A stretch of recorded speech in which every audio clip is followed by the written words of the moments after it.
எடப்பாடிக்கு அவ்வளோதான் கூட்டம் கூடும். இவருக்கு 4 லட்சம் பேர் வருவாங்கன்னு இந்த எருமைங்களுக்கு தெரியாது. இப்போ அவர் வராமல் இருந்திருந்தா என்ன சொன்னீங்க? வீட்டுக்குள்ளே இருந்து அரசியல் பண்ணுறார், வீட்டுக்குள்ளே இருந்து ட்விட்டரில் போடுறாருந்தீங்க. வெளியே வந்தால் இப்படி மக்களை வச்சு சாப்பிடுப்பீங்க. இப்போ எப்படி வெளியே வர்றது? யார் பாதுகாப்பில் வர்றது?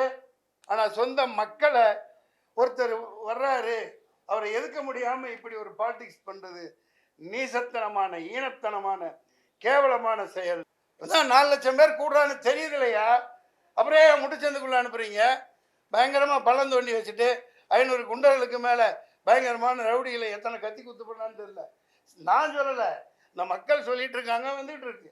சொந்த மக்களை பக்கத்து தெருவில் வாழ்றவன அந்த ஊர்க்காரனை கொண்டுட்டு வேஷம் போட்டு தெரியுறிய, வெக்கமா இல்லை உங்களுக்கு? தெரிஞ்சாதானே காவல்துறை அப்படி ஒரு சந்துக்குள்ள போய் நிப்பாட்டுறாங்க.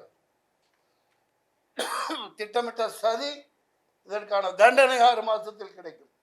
பைத்தியக்காரனு போலீஸ்காரன் துரத்தி விடுறான், இங்க இருந்து போங்க, இப்படி இப்படிலாம் ஆயிடுச்சுங்கிறா. எல்லா நாடகமும் அவங்க நடத்துறாங்க. இங்க பாரு, அடுத்த சொல்றதுக்கு தானே இந்த திட்டமே.